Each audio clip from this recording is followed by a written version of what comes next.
அருமையான தேவனுடைய பிள்ளைகளே, ஆண்டவராகிய இயேசு கிறிஸ்து நாமத்திலே உங்கள் அனைவருக்கும் என்னுடைய வாழ்த்துதலை தெரிவித்துக் கொள்கிறேன். இந்த நாளிலும் கூட நாம் தியானத்துக்காக எடுத்துக்கொள்ளப்பட்ட வேத பகுதி எபேசியரின் புஸ்தகம் 4ஆம் அதிகாரம் 12-13 வசனங்களை நாம் வாசிக்க கேட்போம். எபேசியர் 4ஆம் அதிகாரம் 12ஆம் வசனம் 13வது வசனம்.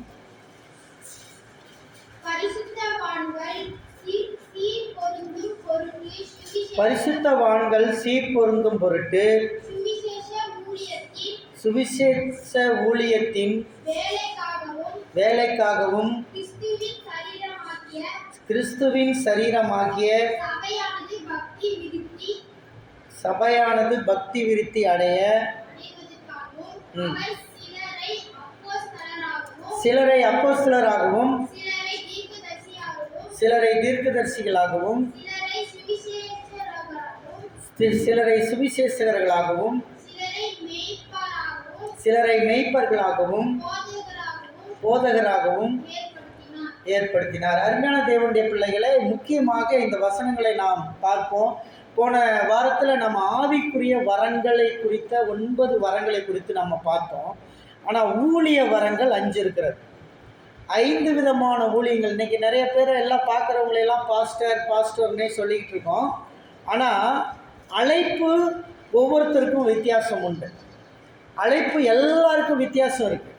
இந்த 5 வகையான ஊழியங்கள் தான் இந்த உலகத்தில் இருக்குது. அதுக்கு மேலே ஊழியம் கிடையாது. பைபிளில் சொல்லப்பட்டிருக்க ஊழிய வரங்கள் 5. இந்த 9 வரங்களும் இந்த 5 வகையான ஊழிய வரங்களிலே கிரியை செய்யும். அதற்கு முதல் காரணம் பரிசுத்தவான்கள் சீர் பொருந்துவதற்காக இந்த ஊழிய வரம் ஏற்படுத்தப்பட்டது. சுவிசேஷ ஊழியத்தின் வேலைக்காக இந்த வரங்கள் ஏற்படுத்தப்பட்டது. அடுத்ததாக கிறிஸ்துவின் சரீரமாகிய சபையானது பக்தி விருத்தி அடைவதற்கு ஏற்படுத்தப்பட்டது. இந்த 3 காரியம். ஒன்று, பரிசுத்தவான்கள் சீர் பொருந்து பொருட்டு.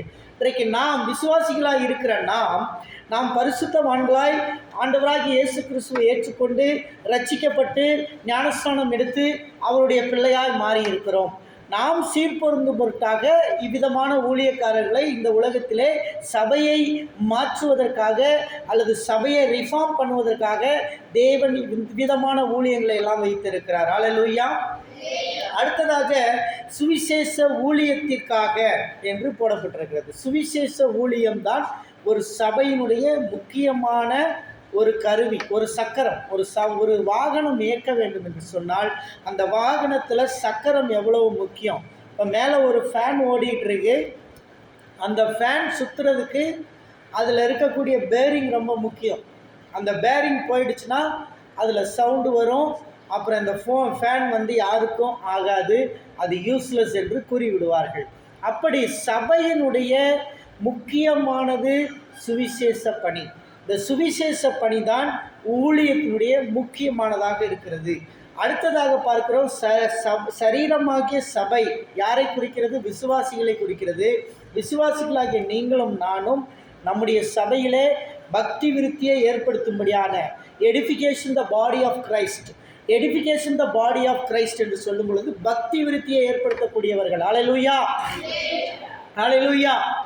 தி ஸ்பிரிச்சுவல் லைஃப் என்பது ஒரு லைஃப் சைக்கிளாக சுழண்டு வரக்கூடியது. நம்ம எப்படி இந்த வண்ணத்து பூச்சியினுடைய ஒரு லைஃப் சைக்கிளை பற்றி நம்ம படிப்போம். லார்வா, பீப்பா, இமாகோ என்று சொல்லுகிற அந்த லைஃப் சைக்கிள் பதங்களை நாம் பார்க்கிறோம். நம்முடைய ஆவிக்குரிய வாழ்க்கையும் இப்படிப்பட்ட ஒரு சுழற்சி முறையிலே ஏற்படுகிறது. சில நேரங்களில் சோர்வுகள் வர ஆரம்பிக்கிறது, சில நேரங்களில் ஜெபக்குறைவு ஏற்படுகிறது, சில நேரங்களில் வேத வாசிப்பில் குறைவு ஏற்படுகிறது. மறுபடியும் என்ன செய்கிறோம்? அதையெல்லாம் புதுப்பித்துக் கொள்ளுகிறோம். அல்லேலூயா, அல்லேலூயா. அருமையான தேவனுடைய பிள்ளைகளை, எப்படியாக இந்த வசனங்களை பார்க்கிறோம். இதில் 5 ஊழியங்கள் சொல்லப்பட்டிருக்கிறது. இந்த 5 ஊழியங்களை வாசிங்க. சிலரை அப்போஸ்தலர்களாகவும் சிலரை தீர்க்கதரிசிகளாகவும் சிலரை சுவிசேஷகர்களாகவும் சிலரை மெய்ப்பர்களாகவும் போதகர்களாகவும் ஏற்படுத்தினார். 5 விதமான ஊழியங்கள் உண்டு. இந்த நாளிலே நாம் இந்த முதல் ஊழியத்தை குறித்து எடுத்துக்கொள்வோம். அப்போஸ்தலர்கள் என்றால் யார்? இந்த 5 ஊழியத்தையும் நான் தெளிவாக பேசுகிறேன். ஆனால் இந்த அப்போஸ்தலர்கள் என்றால் யார்? இந்த அப்போஸ்தலர்கள் என்று சொல்லும்போது கிரேக்க வார்த்தையிலே the person who send messenger, அதாவது தேவனுடைய வார்த்தைகளை அல்லது நற்செய்தியை கொண்டு செல்கிறவர்களுக்கு பேர் தான் அப்போஸ்தலர். அது வேதத்திலே நாம் அடையாளமாக நிறைய வசனங்களை பார்க்கலாம். மத்தேயு 10:2 வாசியுங்கள். மத்தேயு 10ஆம் அதிகாரம் 2வது வசனத்தை வாசியுங்கள்.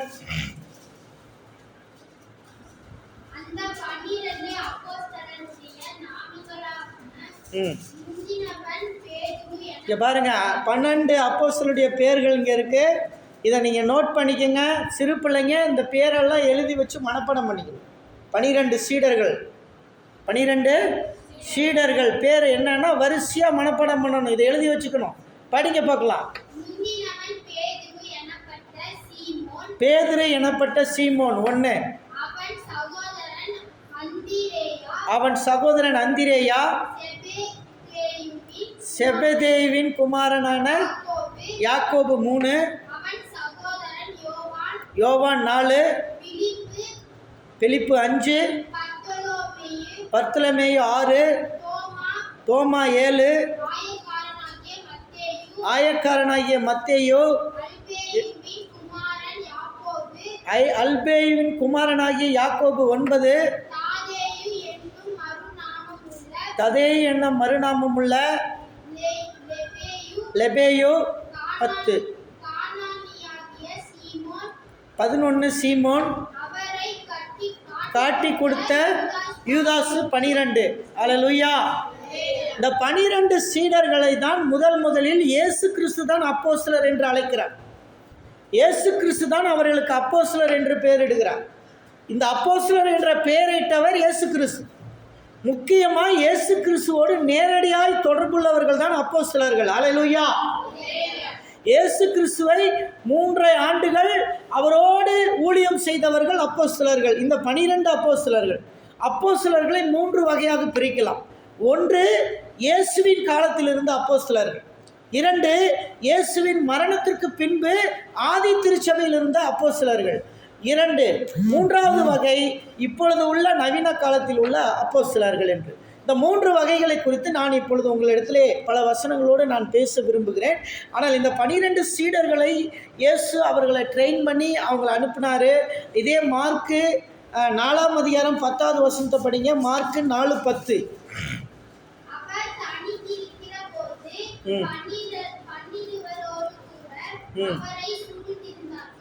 பார்க்கிறோம், இயேசு கிறிஸ்துவோடு பயிற்சி பெற்றவர்கள் யார் என்றால் இந்த 12 அப்போஸ்தலர்களும் இயேசு கிறிஸ்துவோடு நேரடியாக பயிற்சி பெற்றவர்கள். அல்லேலூயா. அடுத்த வசனம் 6ஆம் அதிகாரம் 7வது வசனம். 6ஆம் அதிகாரம் 7வது வசனம்.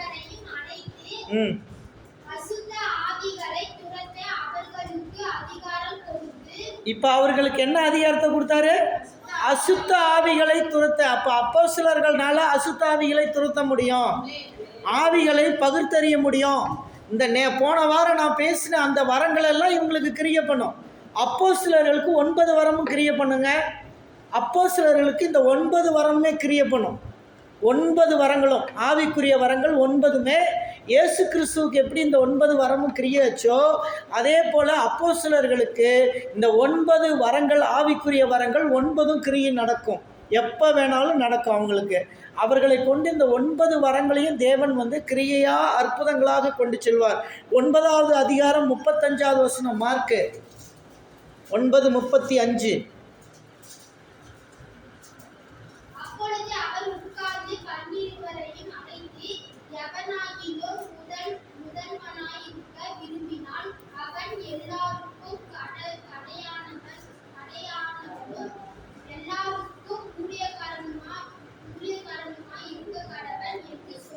Hallelujah. பாருங்க, இதுதான் first of all if you want to become a leader, first of all you become a servant. இது ரொம்ப முக்கியமானது. நான் என்னுடைய யூத் வித் அ மிஷனில் நான் படித்து கொண்டு இருக்கும் பொழுது என்னுடைய ஃபவுண்டர், இன்டர்நேஷ்னலுக்கு ஃபவுண்டர் அவர், அந்த லாரன் கன்னிங்ஹாம் என்று சொல்லுகிற இன்டர்நேஷ்னலுக்கு ஃபவுண்டர், அவர் இந்தியாவுக்கு வந்திருக்கிறார். அவரை நான் போய் பார்த்த பொழுது கூட்டம் முடிந்த பிறகு சாதாரண மனிதனாக அவர் கிச்சனில் போய் பாத்திரத்தை கழுவி கொண்டிருக்கிறார். நான் அவரை பார்த்தேன். சாதாரண மனிதனாய் பாத்திரத்தை கழுவி கொண்டிருந்தார். நிறைய இடத்துல நம்ம திருச்சபைகளில் ஊழியக்காரர்களை ஆராதிக்கிற இதெல்லாம் இருக்கும், ஆராதிக்கிற தன்மையெல்லாம் இருக்கும். ஊழியக்காரர்களை ஆராதிக்கிறது, அவங்கள ரொம்ப போற்றுறது, அவங்க ரொம்ப பிரசித்தி பெற்ற ஒரு மினிஸ்டர் மாதிரி அவங்கள காட்டிக்கிறது, அவங்கள ஒரு பெரிய ஃபாதர் மாதிரி ரொம்ப பெருசாக காட்டிக்கிறது, இதெல்லாம் ஊழியத்தில் அதிகமாக இருக்கின்ற காலகட்டத்தில் நான் இந்த ஊழியரை குறித்து நான் பார்த்தேன். அவர் ரொம்ப he was so much humble man. எல்லா இடத்திலும் எங்களுக்கு அப்படி தான் பயிற்சி கொடுத்தாங்க. எங்களுடைய ஊழியங்களில் பயிற்சி சமைக்கணும், எங்களுடைய ஊழியங்களில் விளக்குமாறு எடுத்து சர்ச்சை கூட்டணும், இதெல்லாம் எங்களுக்கு பயிற்சியாக கொடுத்தார்கள். If you want to become a leader, first of all you become a servant.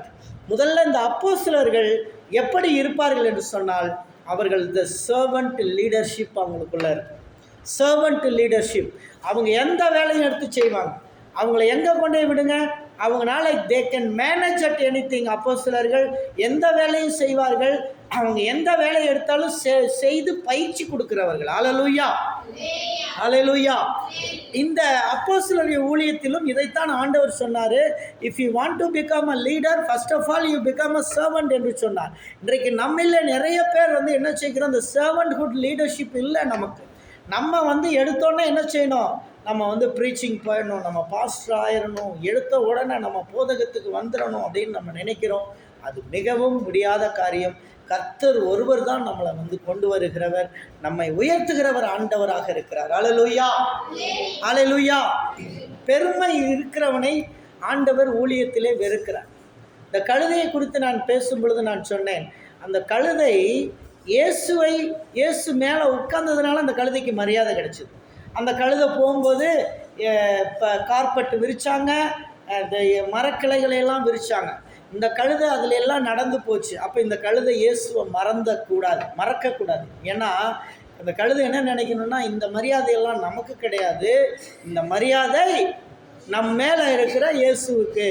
இன்றைக்கி நான் இங்கே வரும் பொழுது நீங்கள் என்னை பார்த்து ஸ்தோத்திரம் என்று சொன்னீர்கள் என்றால், அந்த ஸ்தோத்திரத்தின் மரியாதை எனக்கு இல்லை, யாருக்கு? எனக்குள் இருக்கும் இயேசுவுக்கு. அல்லேலூயா. நான் சுமக்கிற இயேசுவுக்கான மரியாதை என்பதை நாம் புரிந்து கொள்ள வேண்டும். அருமையான தேவனுடைய பிள்ளைகளே, லூக்கா 6ஆம் அதிகாரம் 13வது வசனத்திலும் இன்னும் அப்போஸ்தலர்களை பற்றி தெளிவாய் நாம் பார்க்கிறோம். இந்த அப்போஸ்தலர்கள் ஊழியம் என்பது சாதாரண ஊழியம் அல்ல, இது தேர்ந்தெடுக்கப்பட்ட ஒரு ஊழியம். படிங்க.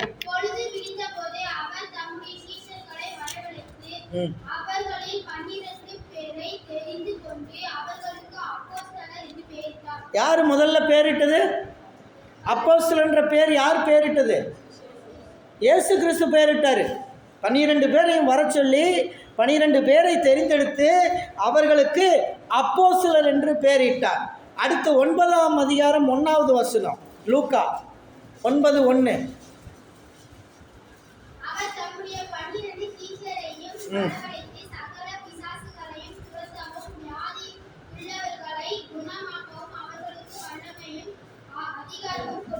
இப்போ அப்போஸ்தலர்களுக்கு என்ன அதிகாரம் இருக்கிறது? பிசாசுகளை துரத்தும் அதிகாரம், வியாதியை சுகப்படுத்துகிற அதிகாரம், வல்லமையையும் அதிகாரத்தையும் யார் கொடுத்தது? இயேசு கிறிஸ்து கொடுத்தார். அவர்களுக்கு அந்த பவர் இருந்துக்கிட்டே இருக்கும். அந்த பவர் எந்த நேரம் கிரியை செய்ய வேணுமோ அந்த நேரம் அவர்களுக்குள்ள கிரியை பண்ணும். இந்த கிஃப்ட் 9மே நம்ம ஊழியம் செய்கிறவங்களுக்கு கிரியை பண்ணணும். நமக்கு என்னென்ன கிஃப்ட் இருக்குன்றதை நம்மளே கண்டுபிடிச்சி வச்சுக்கணும். அந்த கிஃப்டின் படி நம்ம ஊழியத்தை செய்தோம்னா அந்த ஊழியம் மகிமையான ஊழியங்களாக மாறும். நமக்கு ஒரு வேளை சுகமாக்குற கிஃப்ட் இல்லை, நம்ம போய் ஜெபம் பண்ணிக்கிட்டே உட்காந்துருக்கக்கூடாது. அதுக்கு யார் சுகமாக்குற கிஃப்ட் வச்சுருக்காங்களோ அவங்கள வச்சு ப்ரேயர் பண்ணணும். அதே மாதிரி பிசாசை விரட்டக்கூடிய வல்லமை யாருக்கு இருக்கிறதோ அவர்களை வைத்து பிசாசுகளை விரட்ட வேண்டும். அதை விட்டு நான் போய் பேயை விரட்டுகிறேன். ஒரு ஊழியக்காரர் அப்படி தான் பண்ணார் ஒரு அம்மாவுக்கு. அவர் என்ன பண்ணார், வாலிப பையன் தம்பி, நல்ல யங்ஸ்டர், நானும் அப்போ வாலிபனாக இருக்கேன். அப்போ அந்த அம்மாவுக்கு ஒரு பேய் பிடிச்சிருந்தது, அசுத்தாவி. அந்த பேய் அப்படியே ஆடி அந்த பாஸ்டர் மேலேயே விழுந்துடும், அந்த அம்மா மேலேயே. அந்த அம்மா என்ன பண்ணும், அந்த ஐயா மேலேயே விழுந்துடும். கடைசியில் அவர் பேயை விரட்டுறன்னு சொல்லி அந்த அம்மாவையே கூட்டிக்கிட்டு ஓடி போயிட்டார். கடைசியில் பார்த்தோம்னா அவர் திருமணமாகி ஒரு ஊழியத்தை செய்தார். அவர் போகிற இடமெல்லாம் பிரச்சனை, போகிற இடங்களெல்லாம் பிரச்சனை. ஒரு வீட்டுக்கு போய் தீர்க்க தரிசனம் சொல்கிறாரு. உன் மகன் மேலே இருந்து கீழே விழுந்து மரித்து போவான் என்று தீர்க்க தரிசனம் சொல்லுகிறார். அந்த யோசுவா கலங்கி கொண்டு இருக்கிறார் அந்த செய்தியை கேட்டு. அந்த நேரம் நான் ஜெபிக்கலான்னு சொல்லி சந்தியா மேடைக்கு செல்லுகிறேன். அந்த மேடைக்கு சென்ற பொழுது அவர் கலக்கத்தோடு உட்கார்ந்து இருக்கிறார். அப்படி நான் மேலே ஜெபித்து விட்டு வரும் பொழுது, பாஸ்டர் ஸ்தோத்திரம், எனக்காக ஜெபியுங்கள், நான் ரொம்ப வேகலப்படுகிறேன் என்று சொன்னார். அப்பொழுது நான் ஊழியத்தில் மிக அனுபவம் சொற்பமான சின்ன பையனாக இருக்கிறேன். அப்பொழுது அவர் என்னிடத்தில் இந்த காரியங்களை சொன்னார். இப்படி ஒரு ஊழியர் சொன்னார் என்று சொன்னார். நான் சொன்னேன், உன் மகன் சாகப் போவதில்லை, உன் மகன் சாகப் போவதில்லை. கர்த்தர் எப்பொழுதும் அது தீர்க்க தரிசனத்தை பற்றி பேசும்போது நான் சொல்கிறேன், எப்படி தீர்க்க தரிசனம் சொல்லணும் அப்படின்றத நான் சொல்கிறேன். அது என்ன வரம், தீர்க்க தரிசன வரம் வேற, தீர்க்க தரிசன ஊழியன்றது வேற. இப்போ இங்கே நான் சொல்கிற இந்த 5 ஊழியங்களில் தீர்க்க தரிசன ஊழியன்றது ரொம்ப பிரதானமான ஊழியம். தீர்க்க தரிசன வரன்றது இந்த பேசும் வரங்களில் நமக்கு கிரியை பண்ணும். நான் லாஸ்ட் டைம் அந்த 9 கிஃப்ட்டுகள் சொன்னேன். அதில் நான் சொன்னேன், ஆவியிலே ஞானத்தை போதிக்கும் வசனம், அறிவை உணர்த்தும் வசனம், இந்த 2மே அவங்களுக்கு கிரியை பண்ணும். தீர்க்க தரிசன வரம் வைத்திருக்கிறவர்கள். தீர்க்க தரிசன ஊழியன்றது தனி மினிஸ்ட்ரி, அது தனி ஊழியம். அதை நான் விவரித்து நான் சொல்லுகிறேன். அது தீர்க்க தரிசன ஊழியன்றது ரொம்ப ஆபத்தான ஊழியம், ரொம்ப மகிமையான ஊழியம். இன்றைக்கி நிறைய கள்ள தீர்க்க தரிசிகள் நிறையா வந்துட்டான். எங்கேயாவது இன்றைக்கி காணிக்க வேணும் அப்படின்னா பாஸ்டருங்க நிறைய பேர், நான் சொல்கிறேன், நிறைய பாஸ்டருங்க 4 வீட்டுக்கு போய் ஜெபம் பண்ணுறது, ஜெபம் பண்ணி தீர்க்க தரிசனம் சொல்கிறது, தீர்க்க தரிசனம் சொல்லி காணிக்க வாங்கிட்டு வந்துடுறது. இதுக்குன்னு சொல்லியே நிறையா இந்த திருநெல்வேலி கன்னியாகுமரிக்கு போகிறாங்க. சிஎஸ்ஐயில் இருக்கிற விசுவாசிகளுக்கு அவங்களுக்கு ஆணித்தரமான விசுவாசம் இல்லை, கொஞ்சம் கம்மியாக இருக்கும். அவங்க வீடுகளுக்காக போகிறது. அவங்க பாஸ்டர் அங்கேயே போட்டு அவர் எல்லா பிரசங்கத்தையும் பண்ணி எல்லாம் பண்ணாலும் அவங்களுக்கு திருப்தி ஆகாது. இவங்க போய் நின்று கண்ணை மூடி ஒரு தீர்க்க தரிசனம் சொன்னால் அதை கேட்டுக்கிட்டு 1000-500 காணிக்கையை கொடுத்துருவோம். கடைசியாக பார்த்தா ஊழியம் எங்கேயுமே இல்லை, காணிக்கை தேடுறதே ஊழியமாக போகுது. இப்படிப்பட்ட ஊழியங்கள் நிறைய இடங்களில் நடந்து கொண்டிருக்கிறது. அருமையான தேவனுடைய பிள்ளைகளே, இதை நாம் எச்சரிக்கை உள்ளவர்களாக இருக்க வேண்டும். இந்த ஊழியத்தை குறித்து ஆண்டவர் தெளிவாய் சொல்லுகிறார். லூக்கா 22:14 பாருங்கள். லூக்கா 22:14.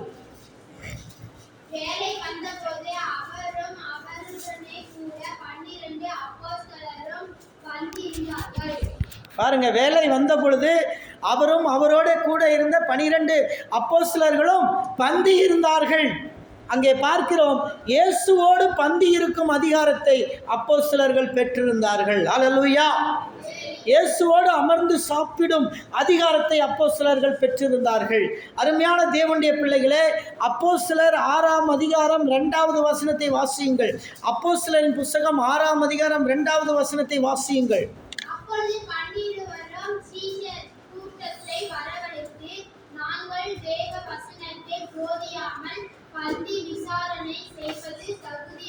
இங்க பாருங்கள், அப்போஸ்தலருடைய ஊழியம் என்ன? நாங்கள் எங்கள் வேத வசனத்தை போதிக்கணும்.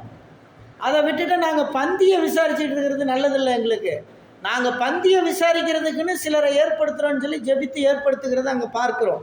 1 கொரிந்தியரின் புத்தகம் 15ஆம் அதிகாரம் 5வது வசனம். 1 கொரிந்தியர் 15:5.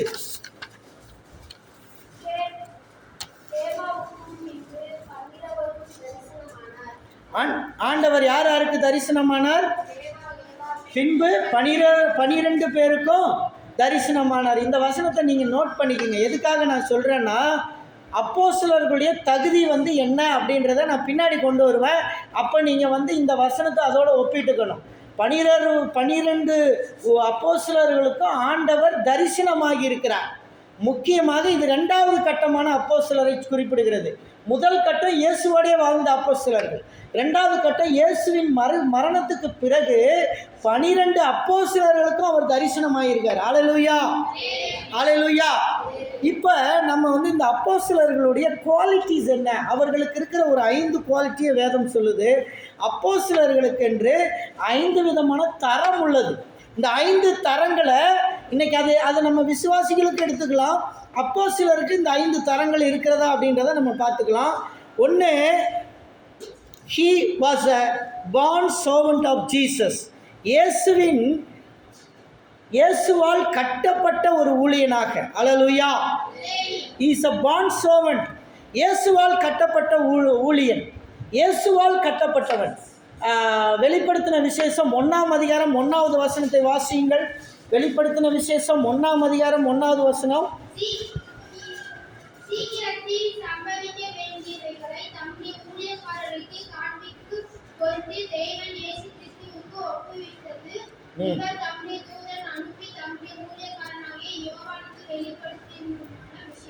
இங்கே பார்க்கிறோம், யோவானுக்கு ஒரு வெளிப்பாடை தேவன் கொடுக்கிறதை நாம் பார்க்கிறோம். இந்த அப்போஸ்தலனுக்கு இயேசு மேலிருந்து சரியான நேரத்தில் கட்டளைகளை பிறப்பிக்கிறார். அப்போஸ்தலர்களுக்கு எப்பொழுதும் தேவன் கட்டளைகளை பிறப்பித்துக் கொண்டிருப்பார், தரிசனங்களை காட்டிக் கொண்டே இருப்பார், வேத வசனங்கள் மூலமாய் அப்போஸ்தலர்களிடத்தில் பேசிக்கொண்டே இருப்பார். இது ரொம்ப முக்கியம். யோவான் 7ஆம் அதிகாரம் 17வது வசனத்தை பார்த்தீங்கன்னா, அது படிக்க வேண்டாம். இயேசுவின் அந்த மகிமை இந்த அப்போஸ்தலர்கள் மேலே இருக்கும். இயேசுவுக்கு அடுத்த நிழலாட்டத்தை அப்போஸ்தலர்களிடத்திலே பார்க்க முடியும். அது அப்போஸ்தலர்கள், ஆதி அப்போஸ்தலர்கள் திருமணம் செய்திருந்தார்கள். அநேகர் திருமணம் செய்திருந்தார்கள், சிலர் திருமணம் செய்யவில்லை. அதனால் இன்றைக்கி கத்தோலிக்க திருச்சபையில் இருக்கிற பிரீஸ்டுகள் திருமணம் செய்வதில்லை. அவர்கள் திருமணம் செய்யாத அப்போஸ்தலர்கள் என்று சொல்லுகிறார்கள். அப்போஸ்தலர்கள் திருமணம் செய்தவர்களும் உண்டு, திருமணம் செய்யாதவர்களும் உண்டு. பேதுருவுக்கெல்லாம் மாமியார் இருந்தாங்க, மாமி ஜுரமாக இருந்தான்னு சொல்லி பார்க்குறோம். பேதுருவுடைய மாமியார் இருந்தாங்க. ஸோ செபதேயவின் குமாரன் என்று அங்கே போடப்பட்டிருக்கிறத நம்ம பார்க்குறோம். குடும்பம் அவர்களுக்கு இருந்தது அப்போஸ்தலர்களுக்கு. ஆனால் தேவன் அவர்களை அழைத்திருந்தார். முதல் குவாலிஃபிகேஷன், இயேசுவால் கட்டப்பட்டவர்கள். As bondage with Jesus Christ. இயேசு கிறிஸ்து என்ற பாண்டுக்குள்ளே கட்டப்பட்டிருப்பாங்க அவங்க, அந்த அப்போஸ்தலர்கள். ரெண்டாவது, he remind us a brother till the end. மரிக்கிற வரைக்கும் அவர்கள் சகோதரராக இருப்பாங்க, முடிவு வரை சகோதரர்களாக இருப்பாங்க. வெளிப்படுத்தின விசேஷம் 1ஆம் அதிகாரம் 19வது வசனம் வாசிங்க. 1:19.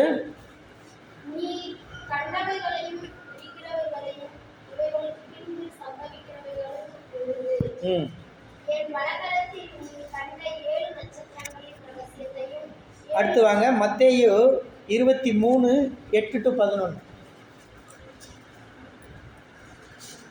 மத்தேயு 23:8.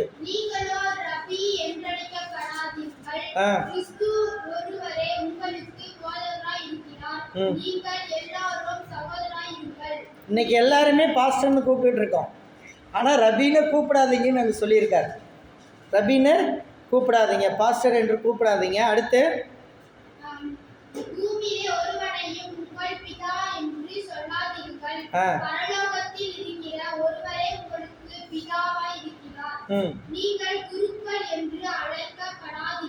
நீங்க பாஸ்டர் குரு என்று அழைக்கப்படாதீர்கள். கிறிஸ்து ஒருவரே உங்களுக்கு குருவாய் இருக்கிறார். உங்களில் பெரியவனாக இருக்கிறவன் முதல்ல வேலைக்காரனாயிரியா, ஊழியக்காரனாயிரு.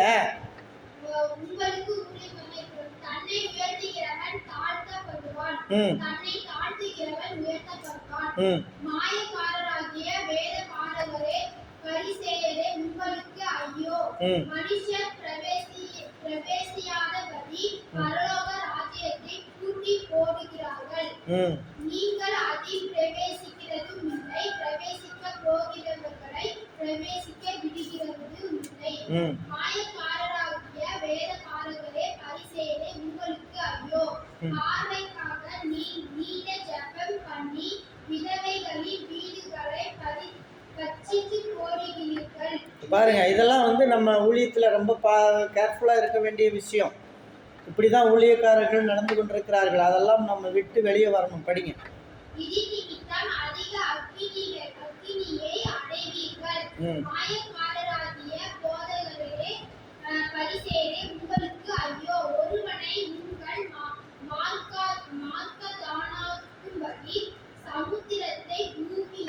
சமுத்திரத்தையும் பூமியையும் சுற்றி திரிகிறீர்கள். அவன் உங்கள்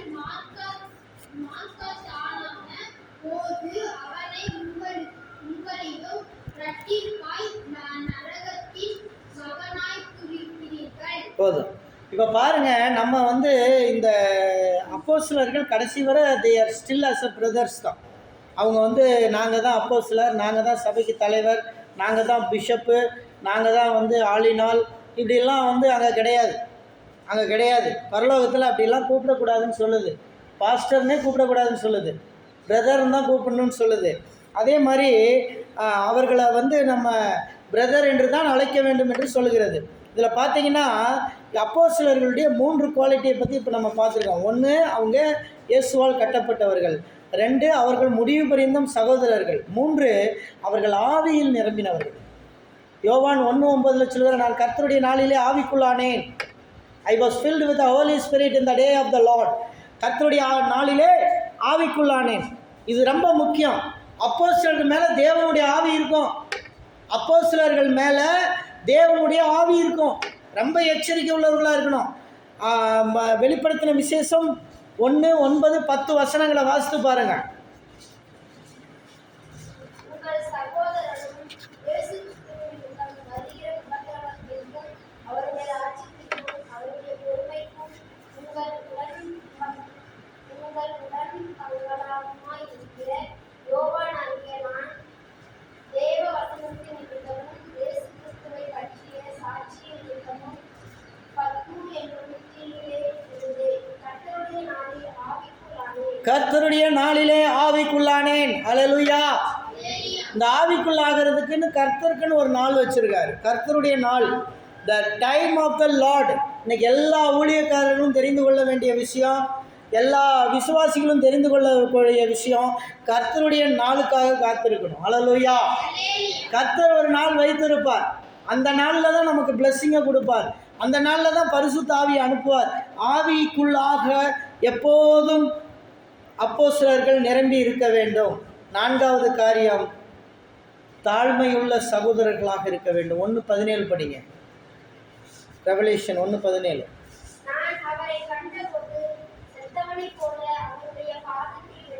இங்கே பாருங்க, யோவான் இயேசுவை கண்ட பொழுது செத்தவனைப் போல அவர் பாதத்திலே விழுந்து கிடந்தான். அப்போஸ்தலர்கள் இயேசுவின் பாதத்தில் விழுந்து கிடக்கிறவனாக இருக்க வேண்டும். அல்லேலூயா. இன்னைக்கு அப்படி இருக்கிறார்களா? இன்னைக்கு இருக்கிற ஊழியங்கள் அப்படி இருக்கிறதா? இயேசுவின் பாதத்தில் விழுந்து கிடக்க வேண்டும். இயேசுவின் பாதத்தை பிடித்து கொண்டு இருக்க வேண்டும். அப்போஸ்தலர்கள் எப்போதும் வேதத்தை தியானித்து கொண்டு இருக்க வேண்டும். அப்போஸ்தலர்கள் எப்போதும் இயேசுவை குறித்த சிந்தனையிலே வாழ்ந்து கொண்டு இருக்க வேண்டும்.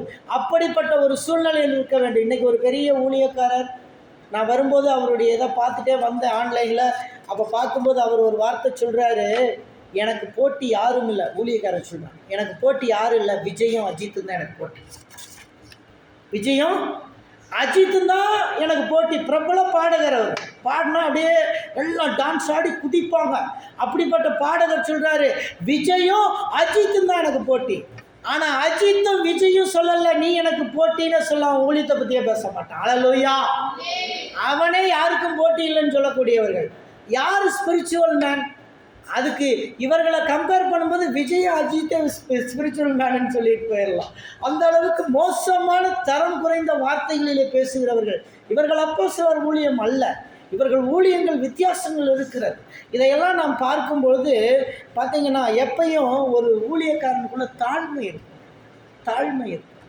He is humble like I am nothing, I am before them, I am nothing என்று சொல்லுவோம். நிறைய இடத்துல இந்த பெருமை இருக்கிறது. ஊழியக்காரர்களுக்குள்ள பெருமை இருக்கிறது. நிறைய பெருமையை பார்க்கணும். நிறைய இடத்துல பார்க்கணும்.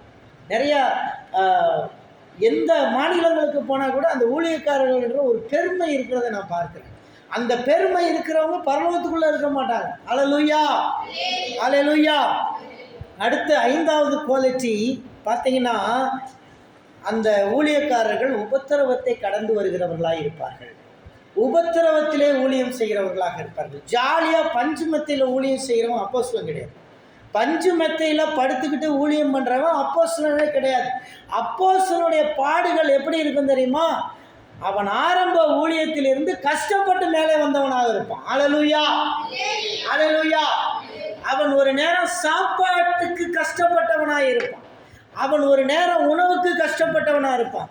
ஆனால் அந்த உணவை வந்து தேவன் அவனுக்கு கொடுத்துருக்கிறவராக இருப்பார். அல்லேலூயா. இந்த 5 குவாலிட்டி அப்போஸ்தலர்களுக்கு உண்டு. அந்த குவாலிட்டி நமக்கு இருக்கான்னு பாருங்கள். இயேசுவால் கட்டப்பட்டவர்கள். அருமையான தேவனுடைய பிள்ளைகளே, நீங்கள் இயேசுவால் கட்டப்பட்டிருக்கிறவர்களாக இருக்கிறீர்களா? 2வது குவாலிட்டி, உங்களை சகோதரன் சகோதரியாய் நீங்கள் இருக்கிறீர்களா என்று பாருங்கள். 3வது குவாலிட்டி, ஆவியில் நிரம்புகிறவர்களாக இருக்க வேண்டும். அருமையான தேவனுடைய பிள்ளைகளே, ஆவியில் நிரம்பிக்கொண்டே இருங்கள். எப்போதும் ஆவியில் நிரம்பும் பொழுது உங்களுடைய வாழ்க்கையில் மாறுதல்களை ஏற்படுத்துவார் தேவன். பரிசுத்த ஆவியிலே நிறைந்து கொண்டிருக்க வேண்டும். ஒவ்வொரு நாளும் விசுவாசிகள் வீடுகளில் இருந்தாலும் செபிக்கும் போது தேவனுடைய ஆவியிலே நிறைந்து கொண்டு இருக்க வேண்டும். தேவனுடைய ஆவி உங்களை நிரப்பும் பொழுது தேவனுடைய ஆவி சகல சத்தியத்துக்களும் உங்களை வழிநடத்தும். அல்லேலூயா. தேவனுடைய ஆவி உங்களை சகல சத்தியத்துக்குள்ள வழி நடத்தும். அருமையான அந்த 3 காரியங்கள். 4வது காரியம், இட்ஸ் அ ஹம்பிள், தாழ்த்துகிற பிள்ளைகளாய்.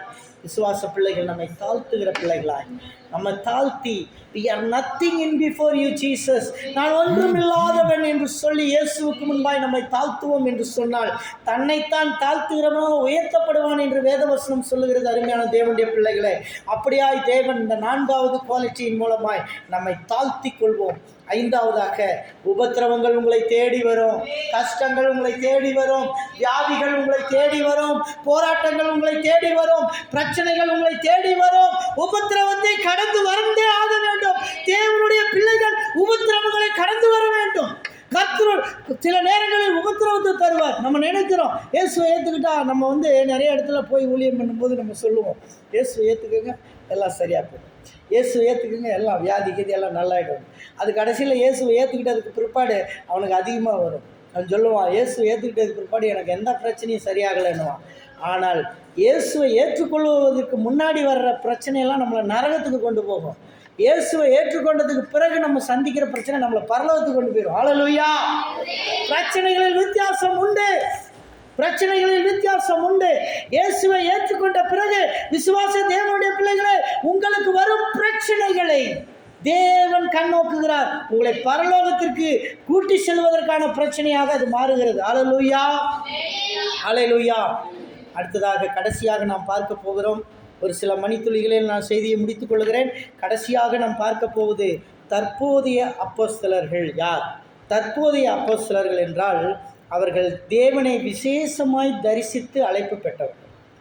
அப்போஸ்தலர் என்று அழைக்கப்பட வேண்டும் என்று சொன்னால் அவர்கள் விசேஷமாக ஆண்டவர் விசேஷமாய் அவர்களை தரிசித்து ஆண்டவரை தன்னுடைய தரிசனமாய் காட்டி அழைப்பை கொடுக்கிறார். அப்போஸ்தலனாகிய பவுலுக்கு அவர் என்ன செய்கிறார் என்று சொன்னால், வானத்தில் சடிதியான ஒரு வெளிச்சத்திலே ஆண்டவர் தரிசனத்தை காண்பித்து அவனை ஊழியத்துக்கென்று அழைத்ததை நாம் பார்க்கிறோம்.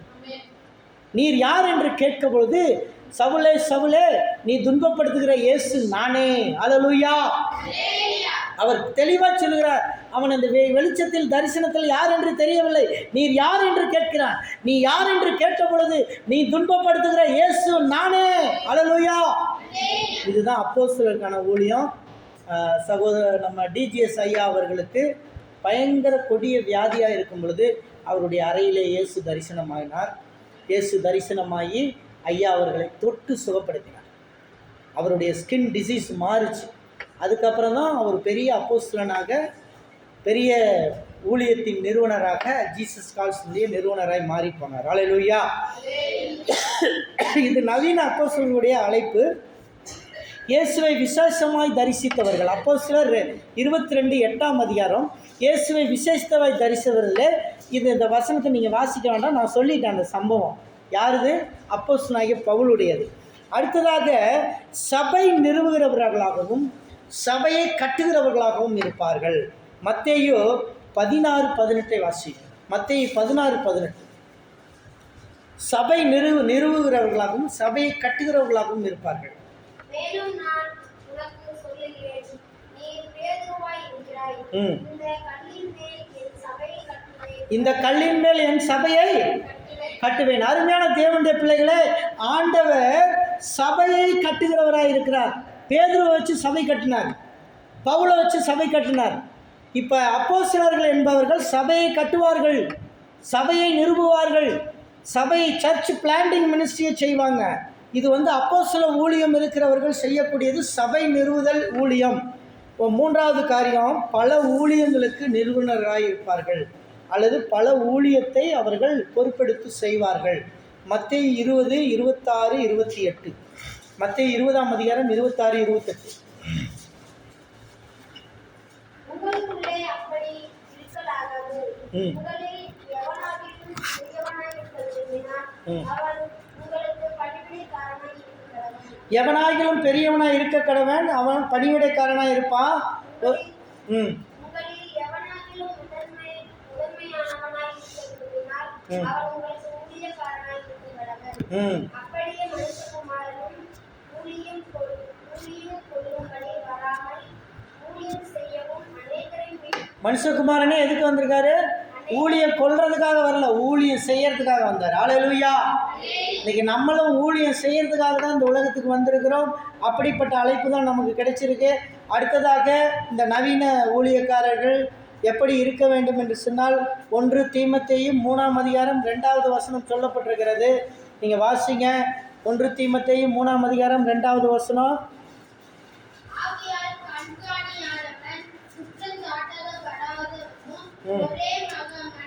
ஒரே மனைவியை உடையவன் அப்போஸ்தலனாய் இருக்கிறான். இது நல்லா தெரிஞ்சுக்கணும். ஊழியர்கள் ஒரே மனைவி உடையவன் அப்போஸ்தலனாய் இருக்கிறான். அடுத்தது கள்ள உபதேசம் இல்லாதவன் அப்போஸ்தலனாய் இருக்கிறான். இதெல்லாம் வசனம் இருக்குது. 2 தீமோத்தேயு 2:16 இருக்குது. கள்ள உபதேசத்தை சொல்லாதவனா அப்போஸ்தலனாய் இருக்கிறான். அடுத்து ஜாக்கிரதை உள்ளவன், தெளிந்த புத்தி உள்ளவன். அடுத்ததாக விசாரிப்பவன், அந்நியரை உபசரிக்கிறவன் என்று வேதவசனம் சொல்லுகிறது. அப்போஸ்தலர்களுக்கு இன்னொரு வேலை உண்டு, அந்நியர்களை உபசரித்தல். அந்நியர்களை உபசரித்தல் என்றால் அவர்களுடைய அந்த நவீன கால அப்போஸ்தலருடைய ஊழியங்களிலே அவர்கள் அனாதை பிள்ளைகள், ஆதரவற்றவர்கள், திக்கற்றவர்கள், இவர்களையெல்லாம் பராமரிப்பார்கள். அந்த ஊழியங்களிலே பராமரித்து வருவார்கள். அது மிக பிரதானமான ஊழியமாய் செய்து கொண்டிருப்பார்கள். அவர்கள் அந்நியரை உபசரிக்கிற ஊழியத்தை செய்வார்கள். அடுத்ததாக தெளிந்த புத்தி உள்ளவர்களாக இருப்பார்கள். அவர்கள் கான்ஷியஸ் பீப்புளாக இருப்பாங்க. போதக சமத்தனாக இருப்பான், பிரசங்கத்திலே சமத்தனாக இருப்பான். அடுத்ததாக மது, அடி, இழிவான ஆதாயத்தையும் பொறுமை உள்ளவனாக, சண்டை, பண ஆசை, குடும்பத்தை நன்றாய் நடத்துகிறவனும் பிள்ளைகளை நல்ல ஒழுக்கம் படுத்துக்கிறவனும் இருப்பான். நீங்கள் இன்றைக்கி இதில் வாசித்தீங்க, அதிகாரத்தை வேத வாசிப்பில் வாசித்தீங்க, வேதப்பாட வாசிப்பில் அந்த அதிகாரத்தினுடைய தகுதியெல்லாம் நவீன அப்போஸ்தலனுக்கு இருக்கும். நவீன அப்போஸ்தலன் என்ன செய்வான்? அவன் இழிவான ஆதாயத்தை இச்சிக்க மாட்டான். இழிவான ஆதாயத்தை இச்சிக்க மாட்டான். பொறுமையோடு இருப்பான். சண்டை போட மாட்டான். பண ஆசை பிடிச்சவனாக இருக்க மாட்டான். குடும்பத்தை நன்றாக நடத்துவான். குடும்பத்தை ஒழுங்காக நடத்துவான். பிள்ளைகளை கர்த்தருக்கேற்ற சிச்சையில் நடத்துவான். ஹல்லேலூயா. பிள்ளைகளை ஜெபத்தில் நடத்தணும். நம்ம பிள்ளைகள் ஜெபிக்கணும். நம்ம பிள்ளைகள் ஜெபம், நிறையா போதகருடைய பிள்ளைகள் ஜெபிக்கும் போது உட்காராது சர்ச்சில். இங்கே ஜெபம் பண்ணிட்டு இருப்பான், எந்திரிச்சு வெளியே விளையாண்டுக்கிட்டு இருப்பான். அப்படி அல்ல. போதகர் பிள்ளைங்கள் உட்கார்ந்து கையை கட்டி ஜெபத்தை கேட்கணும், பிரசங்கத்தை கேட்கணும். டாக்டரானாலும் சரி, கலெக்டரானாலும் சரி, கை கட்டி கீழே உட்காரணும். அதுதான் தேவனுடைய பிள்ளைகளுக்கு அடையாளம். நம்முடைய இயேசுராஜா பள்ளியினுடைய அப்போஸ்தலர் அருமையான துரைமணி ஐயா அவர்களுடைய மகன் இன்றைக்கி தருமபுரி ஜிஹெச்சில் எம்டியாக இருக்கிறார். ஆனால் திருச்சபைக்கு சண்டே முன்னாடி உட்காந்துருவார், ஃப்ரண்ட்டில் உட்காந்துருவார். பைபிளை தூக்கிட்டு தன்னுடைய தந்தை பிரசங்கம் செய்யும்போது முன்னாடி உட்காந்துருப்பார். இதுதான் ஊழியம். பிள்ளைகள் அதை செய்ய வேண்டும். தன்னுடைய பிள்ளைகளை இப்படிப்பட்ட ஜெபிக்கிற பிள்ளைகளால் உருவாக்குவது என்பதுதான் முக்கியமான காரியம். இதை ஊழியக்காரர்கள் தெளிவாக செய்ய வேண்டும். இன்றைக்கி நவீன அப்போஸ்தலர்களை குறித்து நாம் இத்தனை வசனங்களை குறித்து இத்தனை ரெஃபரன்ஸை பார்க்குறோம். இன்னும் 4 ஊழியங்களை குறித்து நான் இன்னும் பேசலை, ரொம்ப நேரம் ஆகிடும். அடுத்த வாரத்தில் கர்த்தர் சித்தமானால் நான் தீர்க்க தரிசனத்தை பற்றி பேசுகிறேன். தீர்க்க தரிசன வரங்களையும் ஊழியங்களையும் குறித்து பேசுகிறேன். தீர்க்க தரிசனுடைய அழைப்பு எப்படி இருக்கும் என்று சொல்லி நான் பேச போகிறேன். ஆனால் இன்றைக்கு அப்போஸ்தலருடைய அழைப்பை நாம் தெரிந்து கொள்ள வேண்டும். இன்றைக்கு அப்போஸ்தலர்கள் இருக்கிறார்கள் என்றால் இருக்கிறார்கள். அவர்கள் என்ன செய்வார்கள் என்றால் அவர்களுக்கென்ற தனி ஊழியம் இருக்கு. அவர்களுக்கென்ற பல ஊழியர்கள் அவர்களுடைய இதில் பணியாற்றுவார்கள். அவர்கள் தனி ஊழியமாக அவர்கள் செயல்பட்டு கொண்டிருப்பார்கள். அவர்கள் திருச்சபையை கட்டுதல், ஏழை எளியவர்களுக்கு உதவி செய்தல், இது போன்ற ஊழியங்களையெல்லாம் அவர்கள் தொடர்ந்து செய்து வருவார்கள். இந்த குவாலிட்டி எல்லாம் அவங்களுக்குள்ளே இருக்கும். இதையெல்லாம் அவர்கள் பின்பற்றி வருவார்கள் என்பதை நாம் தெரிந்து கொள்ள வேண்டும். அருமையான தேவனுடைய பிள்ளைகளை, இந்த ஊழிய வரங்களிலே பிரதான வரம் அப்போஸ்தலர் வரம். இந்த அப்போஸ்தலர் வரம், அவர்கள் அப்போஸ்தலர் என்று நாம் அழைக்கப்படுகிற பிள்ளைகள், அவர்களுக்குள்ள தேவன் நடத்திக்கிட்டே இருப்பார். அவங்கள தேவன் நடத்துவார். அவங்களுக்கு அதாவது காசு பணம் சொத்து சொகம் எதுவுமே கிடையாது. அவங்களுக்கெல்லாம் சம்பளம் எதுவும் கிடையாது. கர்த்தரை நம்பி அவனும் அவன் குடும்பமும் ஜீவிக்கும். அல்லேலூயா.